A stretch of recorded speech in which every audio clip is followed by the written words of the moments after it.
Evening, friend. Come sit by the fire. Got a story tonight about a woman who built an empire out of whiskey and stubbornness, and the man who walked through her door 20 years too late. Ruby Maddox ran the only saloon in a town called Copper Bend, and she ran it the way a general runs a war, with sharp eyes, steady hands, and no room for sentiment. Then one evening a man sat down at her bar, ordered a whiskey, and said a name she hadn't heard in 2 decades. Her own. Pour yourself something warm, settle in, and let me tell you about the woman who ran the Silver Dust Saloon. Welcome to Western Sleep Story, where the Old West carries you to sleep. Every week I sit by this fire and tell a new tale, slow, calm, with nothing but the crackle of the flame and a story worth drifting off to. If you're new here, you're welcome to stay as long as you like. And if these stories help you rest, that little subscribe button means you'll never have to look for the fire again.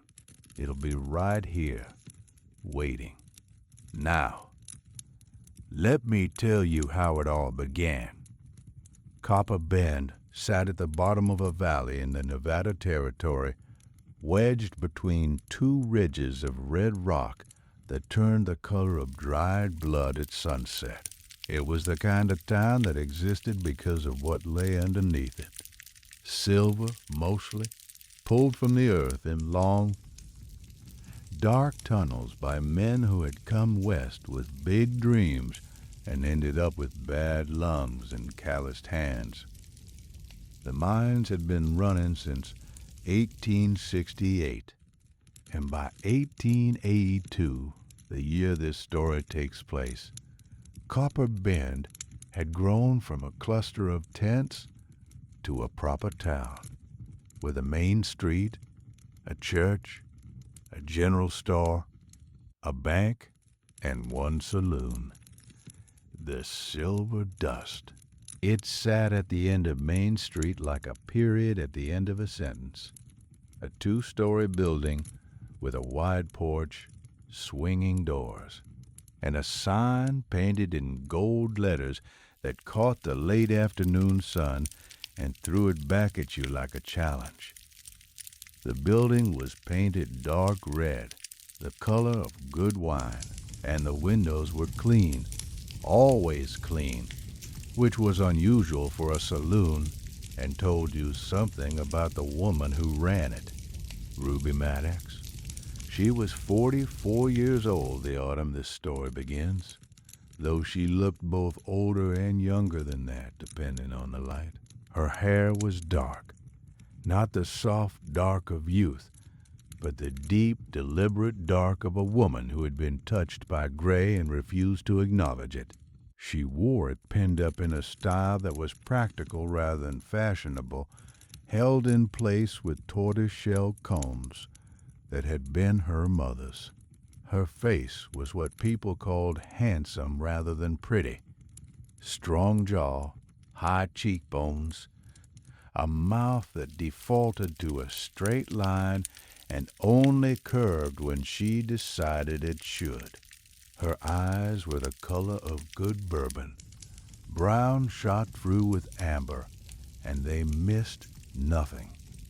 She had run the Silver Dust for 14 years, having bought it in 1868 from a man named Grogan who was dying of consumption and wanted to go back to Ireland before the end. She paid him $800, every cent she had, and took possession of a building that smelled of stale beer and broken promises. Within a year, she had replaced the floors, rehung the doors, installed a proper bar made of polished mahogany that she'd had shipped from San Francisco, and established a set of rules that were posted on the wall behind the bar in a frame she'd painted herself. The rules were simple. No guns past the threshold. You checked them at the door with Lottie, the woman Ruby employed specifically for this purpose. A former Army nurse with forearms like fence posts and a disposition that discouraged argument. No fighting inside. If you had a disagreement, you took it to the alley, and if you broke a window on your way out, you paid for it. No credit. You drank what you could pay for, and when the money ran out, so did the whiskey. And the last rule, the one that was never written down but understood by everyone who spent more than an evening in the silver dust. You did not ask Ruby Maddox about her past, not where she came from, not whether Maddox was her real name, not why a woman who clearly had education, manners, and the kind of bearing that suggested a better start in life had ended up running a saloon in a mining town in the middle of Nevada. These questions had been asked early on by men who were new to Copper Bend or drunk enough to forget the local customs. Ruby answered them the same way every time, with silence and a look that made you feel like you'd just knocked on a door you had no business being near. The town respected this. Copper Bend was full of people who had come west to become someone else, and the unwritten law of the frontier was that your past was your own business, unless you chose to share it. Ruby had chosen not to share, and that was that. What the town did know about Ruby Maddox was this. She was fair, she was honest, she poured a generous drink, and she had a memory for faces and debts that was almost supernatural. She remembered every man who had ever shortchanged her, and every woman who had ever done her a kindness. She extended charity when it was needed. A meal for a miner's widow, a room for a traveler caught in a storm, a quiet word to the doctor when someone was too proud to ask for help.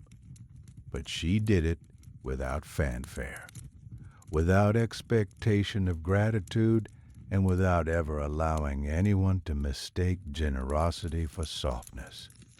She was not soft. She had filed that particular quality away years ago, stored it in the same locked trunk where she kept her real name, her wedding dress, and the memory of a man she had left behind in a small town in Missouri 20 years ago on a February morning so cold the creek had frozen solid, and the horse's breath came, out in clouds that hung in the air like unfinished sentences.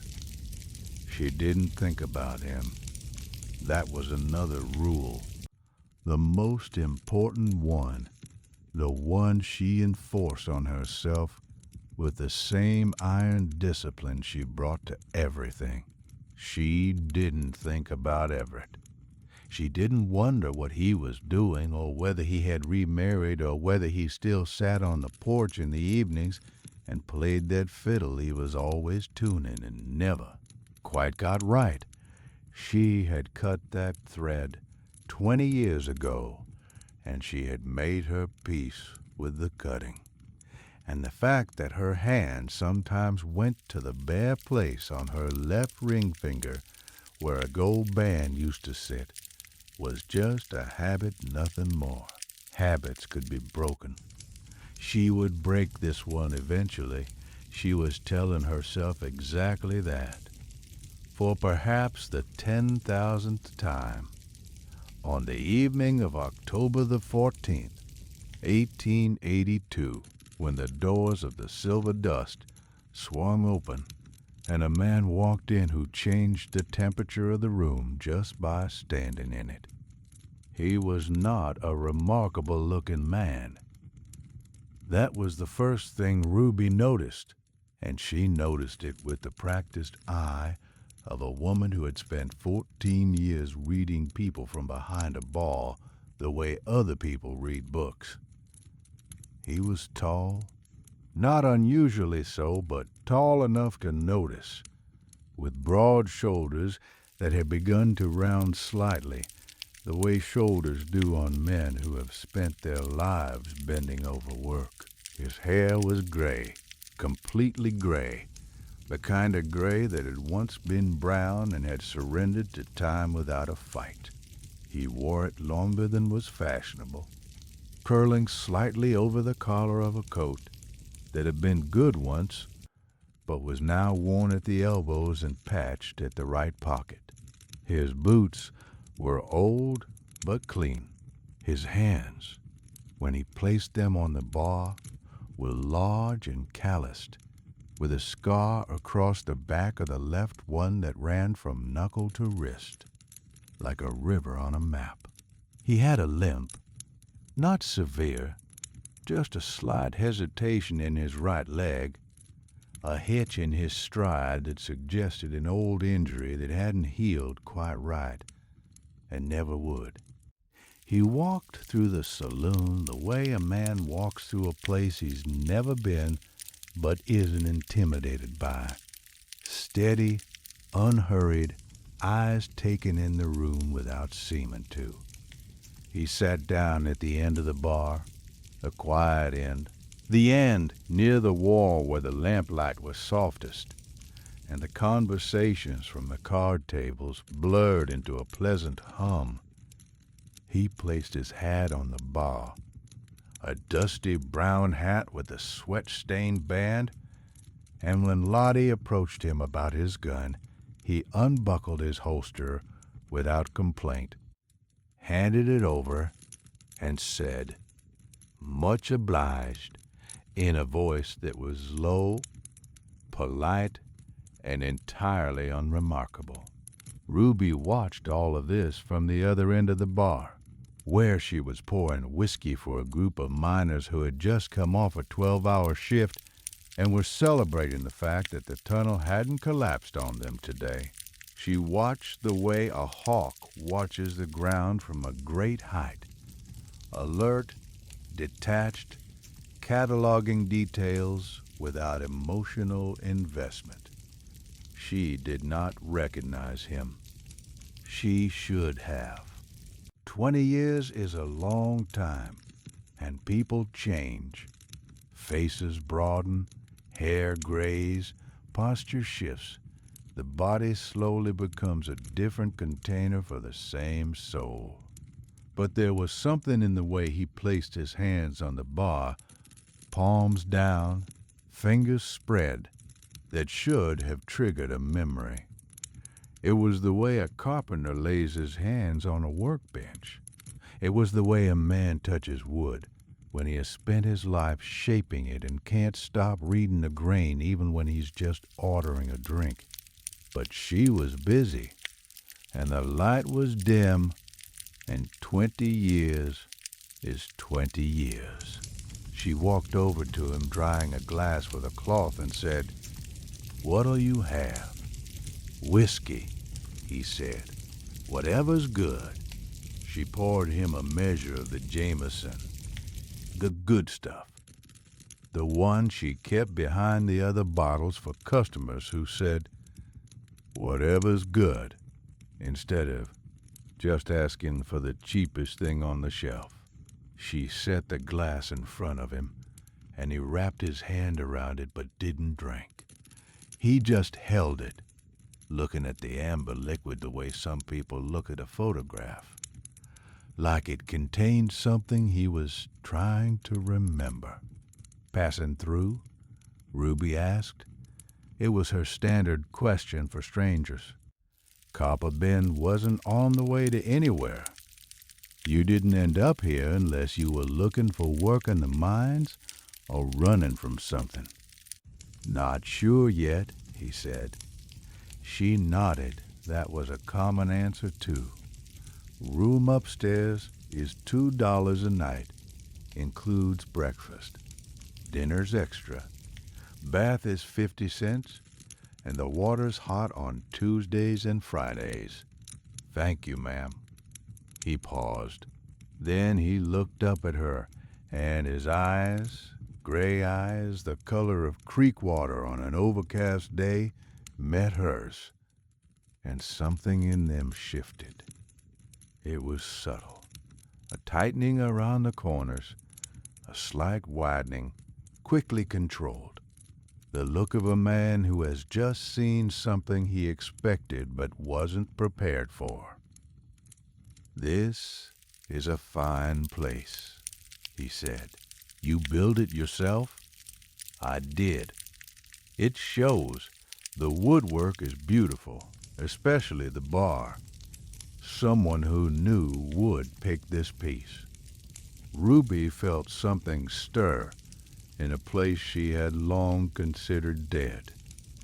Not the heart exactly, but the room next to it, the antechamber where instincts lived, the place that sent warning signals before the conscious mind had time to form a thought.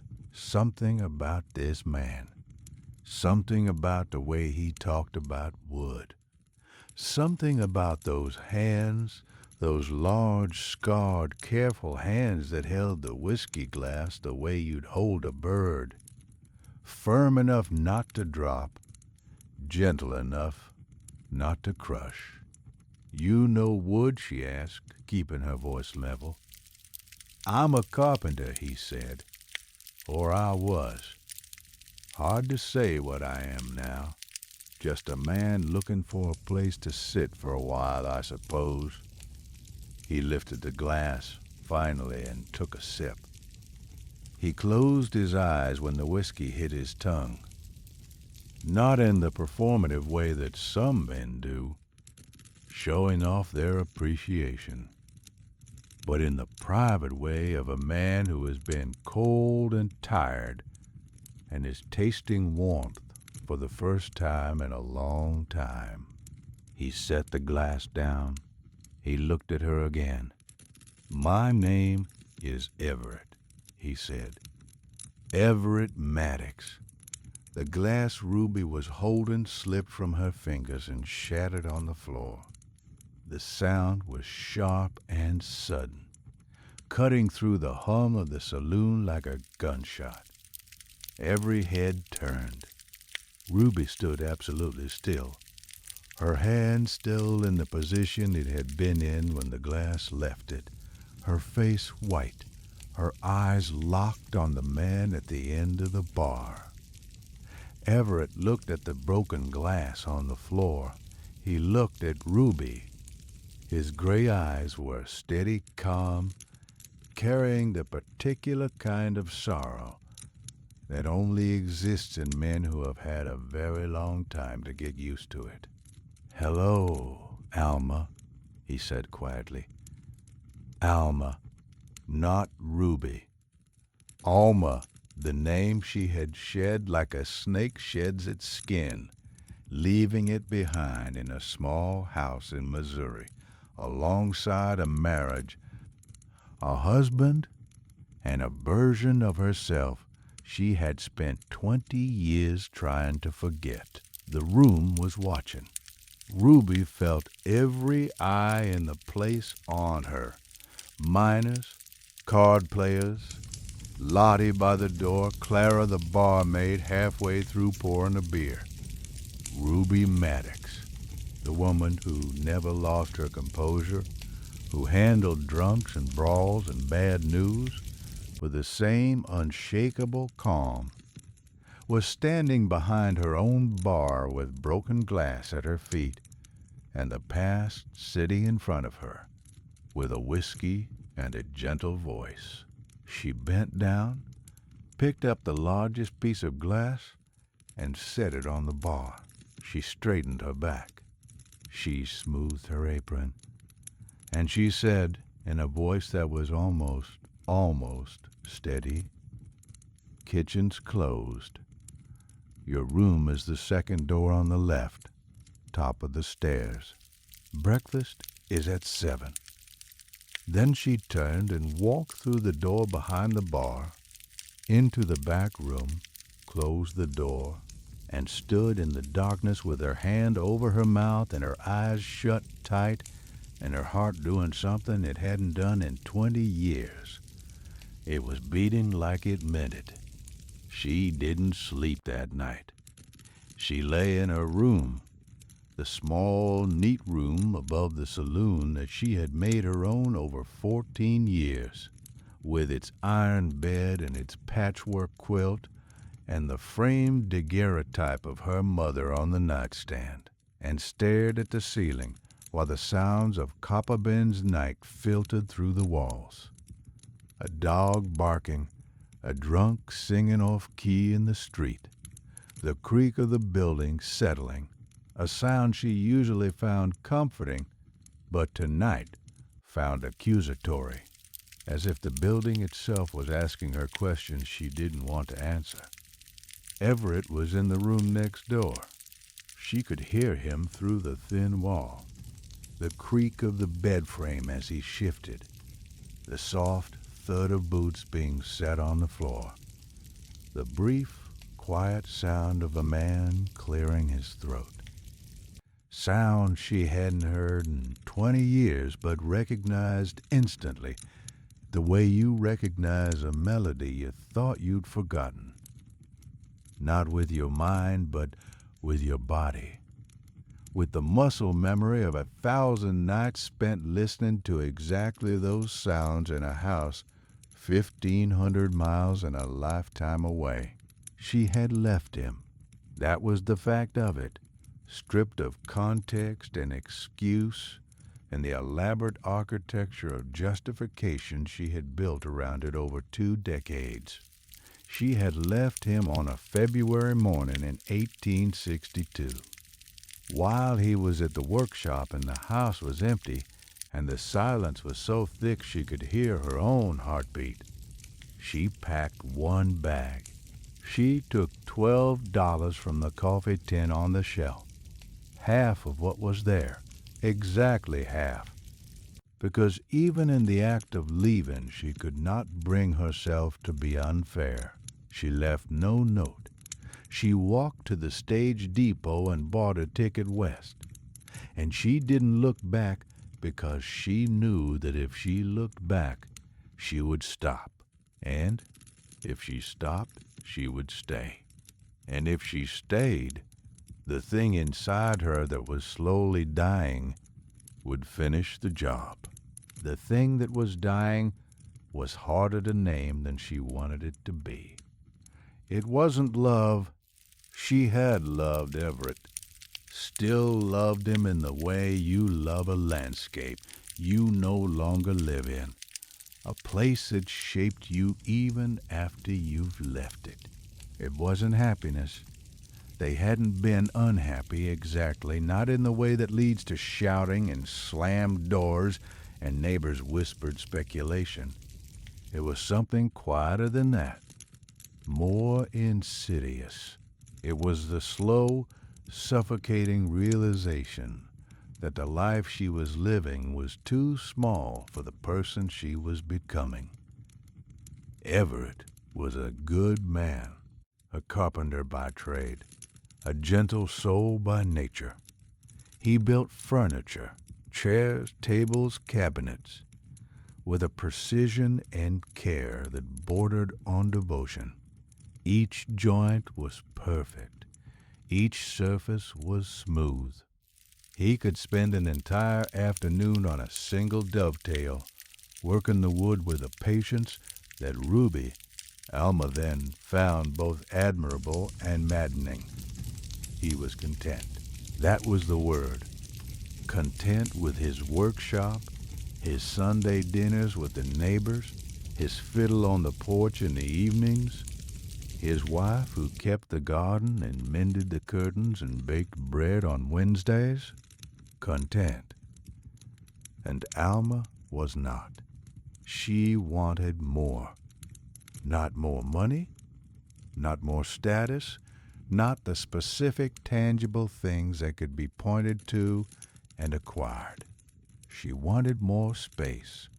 Space to be loud, to be ambitious, to make mistakes on her own terms and learn from them, without someone gently suggesting a better way. She wanted to build something that was hers, not theirs. She wanted to walk into a room and have people see her. Not Everett's wife, not the carpenter's woman, not the quiet one who kept the garden, but her, Alma. Whatever Alma turned out to be when she was finally allowed to find out. She couldn't explain this to Everett. She had tried once, on a summer evening when the fireflies were out, and the air smelled of cut grass, and the world felt open enough to hold an honest conversation. She had said something about wanting more, and he had looked at her with genuine confusion. Not dismissal, not anger, but the pure, uncomprehending bewilderment of a man who could not imagine what more meant when you already had a roof, a meal, and someone who loved you. That look was the beginning of the end, not because it was cruel, but because it was kind, because it showed her, with painful clarity, the distance between who she was and who he thought she was. And that distance was a canyon she could not bridge with words. So she left, and she became Ruby, and she built the silver dust from nothing, board by board, bottle by bottle, night by night, until she had something that was entirely her own. A kingdom of whiskey and lamplight where she answered to no one and owed nothing to anyone, and the only name that mattered was the one she had chosen for herself. And now Everett was in the room next door, and the wall between them was thin, and 20 years felt like both a lifetime and a single afternoon. She got up before dawn. She dressed, pinned her hair, and went downstairs to start the coffee. The saloon was empty at this hour. Chairs stacked on tables, the floor swept clean, the smell of last night's tobacco and whiskey lingering in the corners like ghosts at a party that ended hours ago. She moved through the familiar routine, coffee, fire, bread, eggs, and tried to find comfort in the rhythm of it, the way she always did. Routine was armor. Routine was the wall she had built between herself and the chaos of the world, and she had never needed it more than she needed it right now. At 7 o'clock, Everett came down the stairs. He moved slowly. The limp was more pronounced in the morning, she noticed, which meant it was an old injury that stiffened overnight, and he was wearing the same clothes as the night before, slightly rumpled, but his hair was combed and his face was washed, and he carried himself with the quiet dignity that had always been his best and most infuriating quality.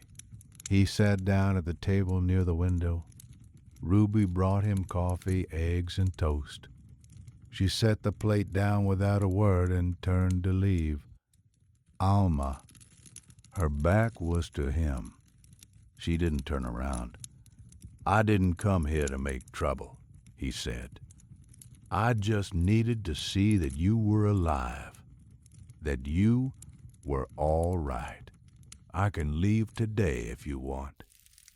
She stood there for a long time, long enough for the coffee to cool, long enough for the morning light to shift from pink to gold, long enough for the silence to fill the space between them like water filling a basin, slow and steady and impossible to stop. "How did you find me?" she asked, still not turning. "A man came through Ridgemont last spring, traveling tinsmith. He'd been through Copper Bend and mentioned a saloon run by a woman called Maddox.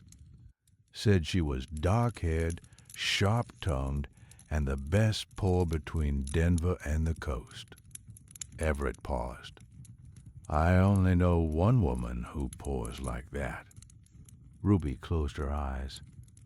Of all the things to be recognized by, not her face, not her voice, not the way she walked or the shape of her hands, the way she poured a drink, the particular angle of the wrist, the height of the bottle, the smooth, precise motion that Everett had watched 1,000 times across a kitchen table in Missouri when she was still Alma and still married and still trying to figure out what was missing. You kept the name, he said quietly. I kept a lot of things, she said. And then, before she could stop herself, why do you still wear the ring? She turned, finally, and saw his hand resting on the table beside the coffee cup. His left hand, the one with the scar, and on the fourth finger, a simple gold band, worn thin by 20 years of wear, but still there, still catching the light, still circling the finger of a man whose wife had left without a word. Because I made a promise, he said, and the promise didn't stop being real just because you left. He didn't leave. She didn't ask him to. This was not a decision either of them made. It was more like a weather pattern, something that settled over them without announcement and persisted because neither had the energy to push against it. Everett paid for his room each morning, $2, counted out in coins that he placed on the bar with the careful precision of a man who had never been careless with money. He ate breakfast at the table by the window. He spent his days walking the town, talking to people with the easy, unhurried manner of someone who was genuinely interested in the answers to his questions. He went to the general store and spent an hour examining the wood grain on a display shelf, which so impressed the storekeeper, old Morris Bell, that Morris offered him a coffee and a seat, and the two of them talked about timber for the rest of the afternoon. By the third day, Everett had fixed the loose step on the saloon's front porch. Ruby came outside and found him on his knees with a hammer and a handful of nails, the step already pried up and a fresh board cut to size lying beside him. He worked the way she remembered, quietly, completely absorbed, his hands moving with a certainty that his voice never quite achieved. The board fit perfectly. The nails went in straight and clean. When he stood up and brushed the sawdust from his knees, the step was solid in a way it hadn't been in 3 years. You didn't have to do that, Ruby said from the doorway. I know. The board was split. It bothered me. A lot of things in this building need fixing. I noticed. She stood there, arms crossed, watching him the way she used to watch him in the workshop, half irritated, half mesmerized by the way his hands turned raw wood into something beautiful. Don't go fixing everything, she said. People will talk. People already talk. Your barmaid Clara has told 3 separate miners that your long-lost husband showed up. It's the most exciting thing that's happened in Copper Bend since the Thompson mine flooded. Ruby swore under her breath, a word that would have made her mother faint and her father laugh. Clara has a mouth the size of the Nevada Territory. She seems nice. That's the problem. Nice people talk. Everett put the hammer in his coat pocket and looked at her. The morning light was on his face, turning the gray of his hair to silver and deepening the lines around his eyes. Lines that hadn't been there 20 years ago. Lines that told the story of the time between then and now in a language Ruby could read but didn't want to. Alma Ruby. My name is Ruby, accepting this the way he accepted everything. Without argument, without resentment, with the quiet patience of a man who understood that some things need time. Ruby, are you happy? It was such a simple question. 4 words. The kind of question a child asks, direct and undecorated, assuming that the answer will be equally simple. But Ruby Maddox, who had answers for everything, for drunk miners and difficult suppliers and tax collectors and the occasional con man who thought he could cheat at cards in her establishment, did not have an answer for this. Was she happy? She had built something remarkable. The silver dust was hers. Every board and bottle and lampshade. She had money in the bank and respect in the town and the satisfaction of knowing that everything she had earned with her own hands and her own will. She had proven to herself, to the world, to the ghost of the girl she had been in Missouri, that she was more than someone's wife, more than a keeper of gardens and baker of Wednesday bread. But happiness, that was a different question. Happiness was not the same as satisfaction. Happiness was not the same as independence. Happiness was the thing she felt in the moments between the work and the sleep. The quiet hours when the saloon was empty and the building creaked around her and she sat alone at her own bar and drank her own whiskey and felt the particular loneliness of a person who has gotten exactly what they wanted and discovered that it is not in itself enough. I'm fine, she said, which was not an answer, and they both knew it. Now, if you're still awake and this fire is keeping you company tonight, I'm glad you're here. If you'd like more nights like this, a subscribe and a quiet little tap on that bell means I can keep these stories coming. One fire at a time. But for now, let's get back to Copper Bend, where things between Ruby and Everett were about to take a turn neither one expected. On the 5th day, a storm rolled in from the west, not the gentle passing kind, the kind that comes with a wall of black cloud and a wind that smells of iron and electricity and makes the horses pace in their stalls. By noon, the sky was the color of a bruise, and by 2 in the afternoon, the rain was coming down so hard it turned Main Street into a river of red mud. The miners came early. When the weather was bad, the saloon filled fast. Men who couldn't work the tunnels in a storm had nothing to do but drink, play cards, and argue about politics. By 4 o'clock, the silver dust was packed, every table full, the air thick with tobacco smoke, and the sound of 50 voices competing for volume. Ruby moved through the crowd with the practiced ease of a woman who had done this 1,000 times.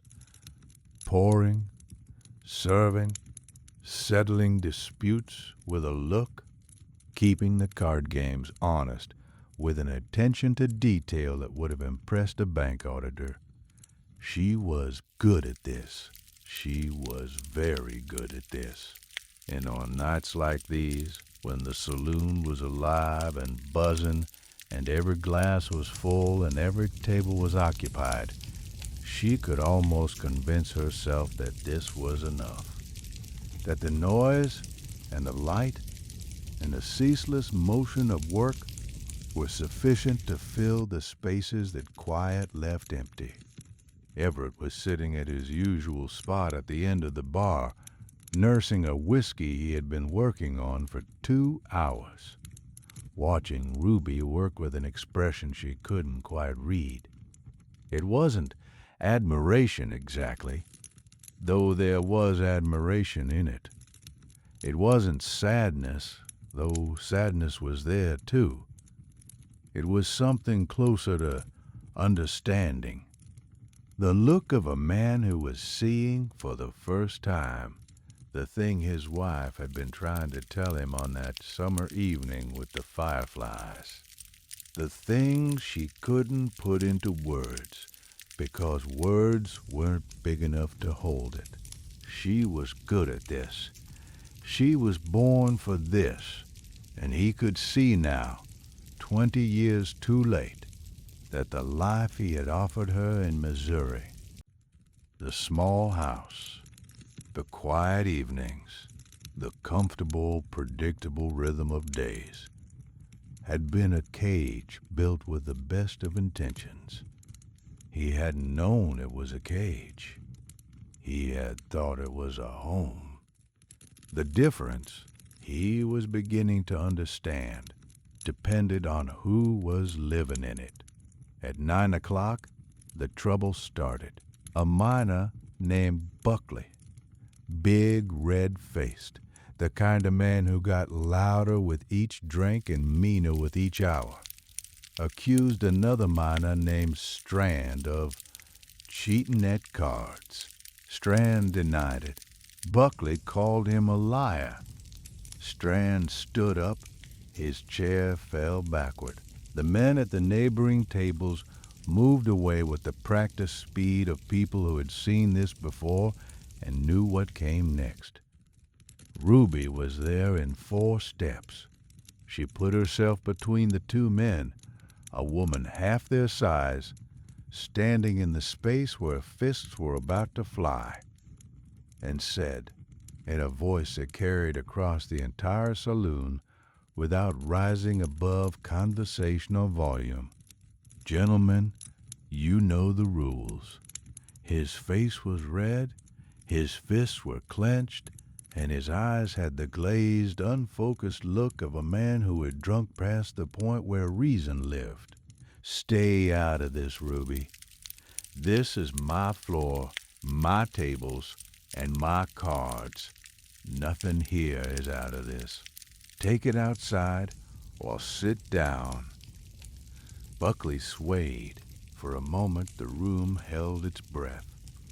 Then he leaned forward, close enough that Ruby could smell the whiskey on his breath, and said, "Why don't you go back to wherever you came from and let the men handle their business?"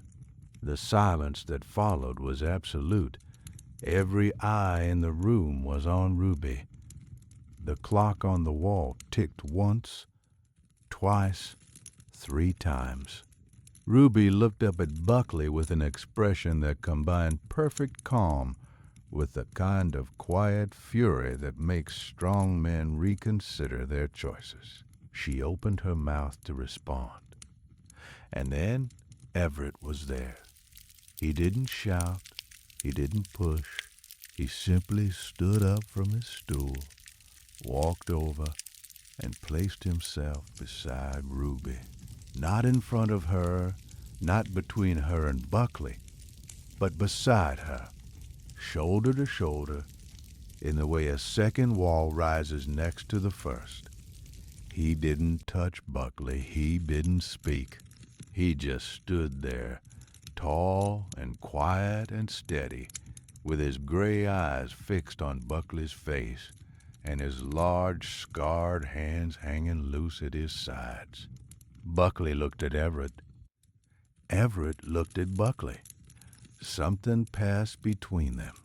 Some calculation, some assessment of weight and reach and intention, and whatever Buckley saw in those gray eyes, it was enough. He sat down.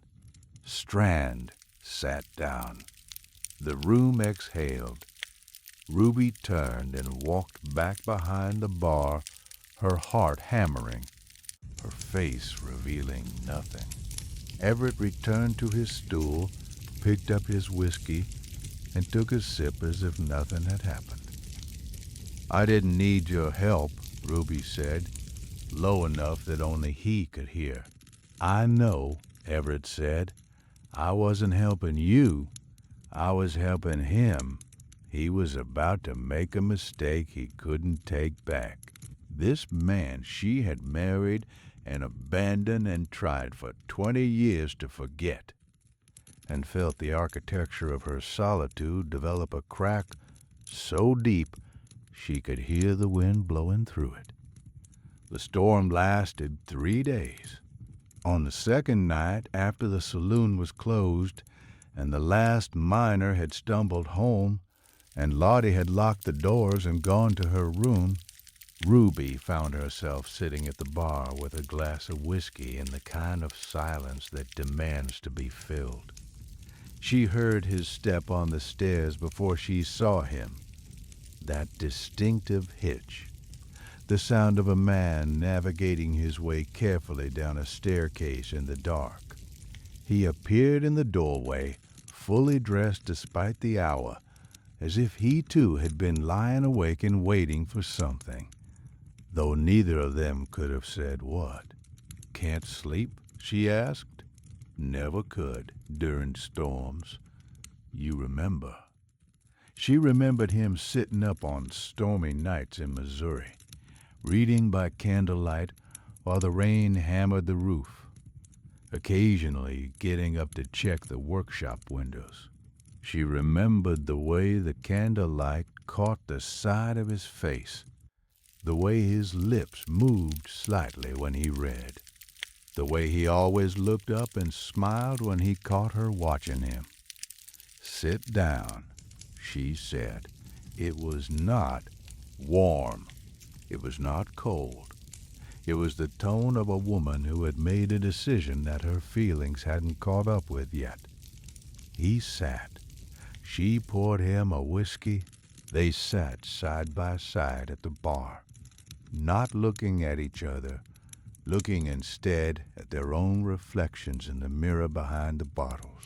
Two people who had once known each other completely and now faced the strange, vertiginous challenge of being strangers, who shared a history.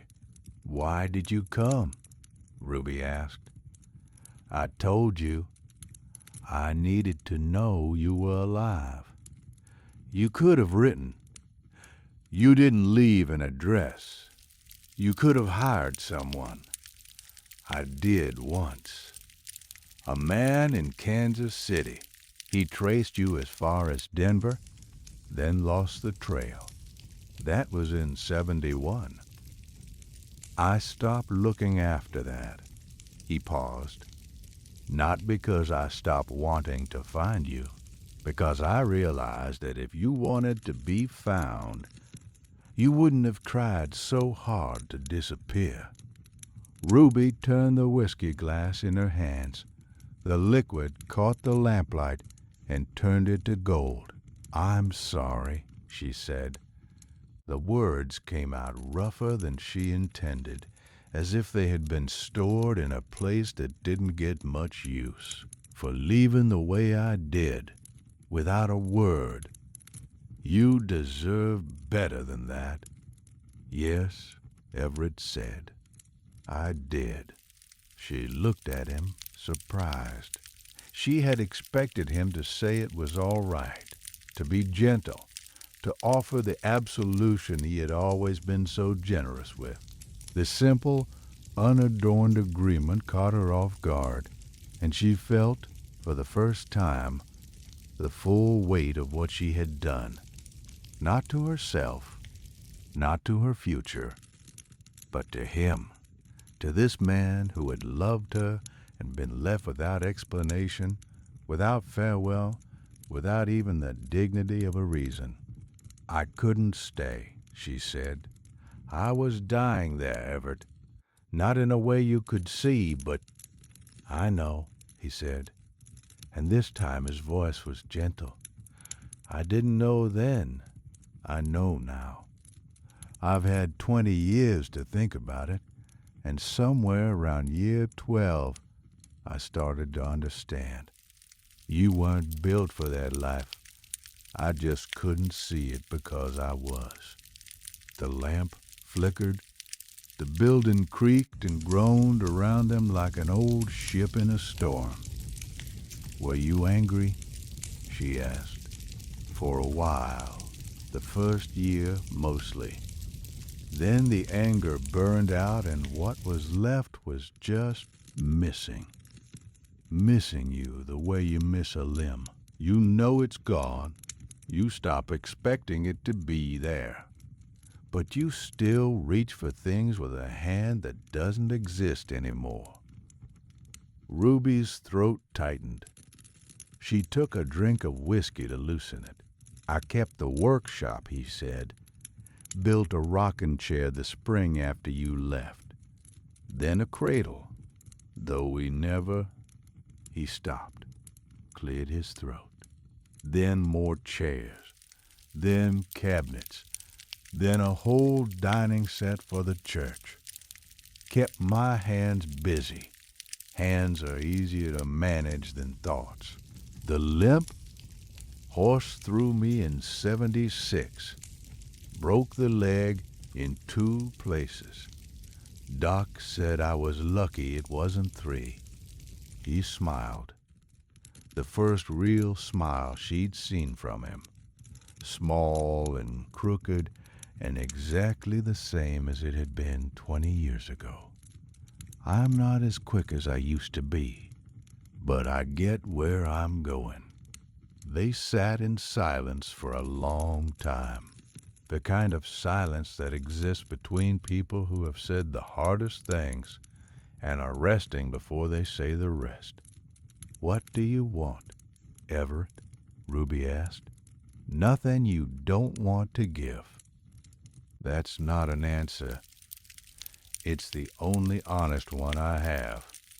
He turned to look at her, and his gray eyes held something that Ruby recognized because she had seen it in her own mirror late at night when the saloon was empty and the walls were close.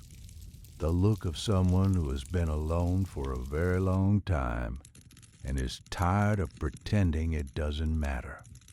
"I'm not asking you to come back," he said. "I'm not asking you to be Alma again or to give up anything you've built. I can see what you've built, and it's remarkable. You were right to leave, Alma, Ruby. You were right that you needed more than I could give you. I'm sorry I couldn't see it then. Then why are you here? Because 20 years is long enough to be angry.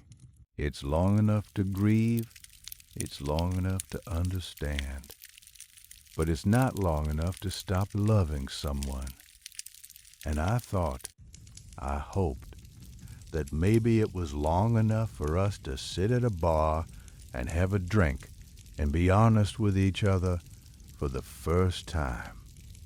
Ruby Maddox, who hadn't cried in 20 years, who considered it a point of pride equal to her clean floors and her honest cards, felt something hot and unwelcome building behind her eyes.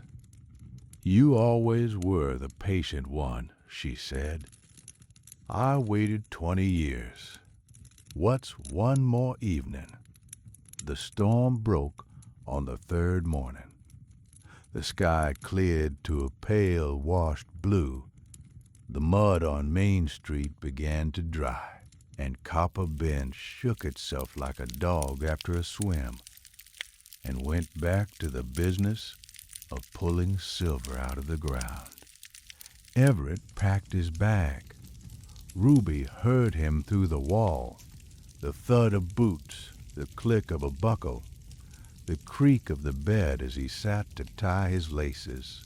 Sounds of departure, sounds she had made herself 20 years ago on the other side of a different wall. She met him at the bottom of the stairs. He had his hat in his hand and his coat on his shoulders, and the small carpet bag he'd arrived with hanging from his left hand. He looked at her the way he always looked at her, steadily, completely, as if she were a piece of wood and he was reading the grain, trying to understand which way it wanted to go. "I'll settle up with you for the room," he said. "It's settled. I owe you for 5 nights. You fixed my porch step, my back door, the hinge on the storeroom, and the window frame in room 3. I'd say we're even." He nodded. He put on his hat. He shifted the bag from one hand to the other. "Where will you go?" she asked. "West, probably. There's carpentry work in Sacramento. A man at the general store told me they're building a new courthouse." Sacramento's a long way. So is Missouri. They stood at the bottom of the stairs, 3 feet apart, with the morning light coming through the saloon windows and the smell of fresh coffee drifting from the kitchen and the whole of Main Street visible through the open door, the mud drying, the horses tied outside the general store, the church bell ringing for no particular reason other than that it was morning and the storm was over and the world was still turning. Everett.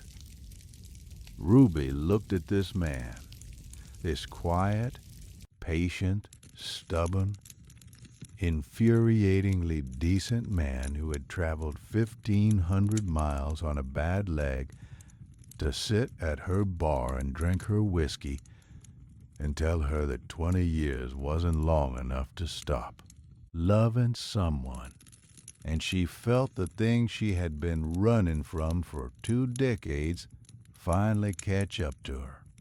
Not the marriage, not Missouri, not the small house and the quiet evenings and the Wednesday bread. The thing she had been running from was simpler than all of that, and harder and more terrifying. She had been running from the possibility that she could have both, the saloon and the man, the independence and the love, the name she had chosen and the name she had been given. She had believed, had needed to believe in order to justify the leaving, that these things were incompatible, that you had to choose one or the other, that a woman who wanted to build an empire couldn't also want someone to sit with at the end of the day and tell her that the woodwork was beautiful. But Everett hadn't asked her to choose. He hadn't asked her to give up anything. He had fixed her porch step without being asked, stood beside her without standing in front of her, and loved her without conditions for 20 years across a distance that would have broken most men. "Don't go to Sacramento," she said. Everett was very still. "Why not?" "Because my bar needs resurfacing. The railing on the 2nd floor is loose, and there's a rocking chair I've been wanting for the porch, and I've never met a carpenter who could build one worth sitting in." Everett set his bag down, slowly, carefully, the way he did everything. "That's a lot of work," he said. "It is, Could take a while. It could. I'd need a place to stay. Second door on the left. $2 a night. But I'll negotiate for a good carpenter. Everett looked at her, and a smile that crossed his face. Slow, wide, breaking open like sunrise over a ridge, was the most beautiful thing Ruby Maddox had seen in 20 years. More beautiful than the silver dust on opening night. More beautiful than the first morning she woke up free. More beautiful than any of the things she had built with her own hands, because this was something that couldn't be built. It could only be allowed. I'll stay, he said. Good, Ruby said. Coffee's on the stove. He stayed. Not as a husband returning to reclaim what was his. Everett understood, with a clarity that had taken 20 years to sharpen, that the woman standing before him was not the woman he had married. She was someone new, someone who had made herself from scratch in the desert of Nevada, and he would need to learn her the way he learned a new piece of wood, slowly, respectfully, paying attention to the grain. He took the room upstairs. He paid his $2 each morning, and each morning Ruby slid the coins back across the bar when he wasn't looking, and each evening he found them on his nightstand, and neither of them mentioned it. He worked. The bar was resurfaced first. 3 days of sanding, staining, and polishing. Everett on his knees, with his shirt sleeves rolled up, and his hands moving over the mahogany with the same loving precision Ruby remembered from Missouri. Only now it was her wood he was touching, in her saloon, on her terms. When he was finished, the bar gleamed like still water, and even old Morris Bell from the general store came in just to run his hand along it and whistle through his teeth. He fixed a railing. He replaced the window sills on the second floor. He built new shelves for the storeroom, designed to hold bottles at a slight angle that kept the corks moist. He repaired things Ruby hadn't asked him to repair. A squeaking hinge, a warped floorboard, a crack in the kitchen door frame that let cold air in at night. He worked quietly, without announcement, without expectation of thanks, the way a river works on a landscape, slowly, steadily, shaping things without demanding credit. The town watched. Copper Bend was a small place, and small places are fueled by curiosity. The story of Ruby Maddox's husband had spread through town faster than a mine fire, and opinions were divided. Some thought it was romantic, the patient husband, the 20-year wait, the reunion at the bar. Others thought it was suspicious. What kind of man waits 20 years? What does he really want? And a few, mostly the women who knew Ruby best, thought it was complicated in a way that simple words like romantic and suspicious couldn't capture. They saw the way Ruby watched Everett work when she thought no one was looking, and they saw the way Everett stepped aside when Ruby entered a room, not in deference, but in recognition. The recognition of a man who understood that this was her kingdom, and he was a guest in it. And that guest status was not a demotion, but an honor. They didn't touch, not for a long time, not a hand on a shoulder, not a brush of fingers when a glass was passed. They orbited each other like planets that had once shared the same sun and were slowly, cautiously learning to share it again. The rocking chair appeared on the porch in November. Ruby came downstairs one morning and found it there, handmade, beautiful, crafted from a piece of oak that Everett had found in a salvage yard and spent 3 weeks working into something extraordinary. The joints were invisible. The rockers were curved to perfection. The seat was sanded smooth as silk and shaped to hold a body the way a palm holds water. Ruby sat in it. She rocked once, twice, feeling the weight of it, the balance, the way it moved as if it were alive, as if it understood the particular rhythm of her body. There was a small detail she almost missed. Carved into the underside of the left armrest, where no one would see it unless they looked, were 2 letters, A.M., Alma Maddox, her real name, hidden where only she would find it. She sat in that chair for a long time, rocking slowly, watching the sun come up over the red ridges, feeling something settle inside her that had been unsettled for 20 years. That evening, she poured 2 whiskeys at the bar, one for her, one for the empty stool beside her. And when Everett came downstairs, she said, "Sit with me." He sat. They drank. And for the first time in 20 years, they talked. Not about the past, not about the leaving, not about the years of silence and distance, and the long, slow ache of missing someone you chose to lose. They talked about the day, about the weather, about the new timber shipment and the leaking water pump, and whether the storeroom needed more shelves or fewer. They talked the way married people talk, in shorthand, in assumptions, in the comfortable overlapping rhythm of 2 people who have decided, separately and together, that this is where they want to be.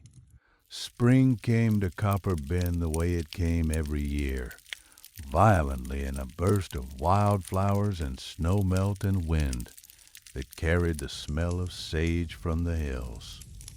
The red ridges turned soft in the evening light, and the cottonwoods along the creek put out new leaves, and the world renewed itself with the casual extravagance of something that had been doing this for a very long time and saw no reason to stop.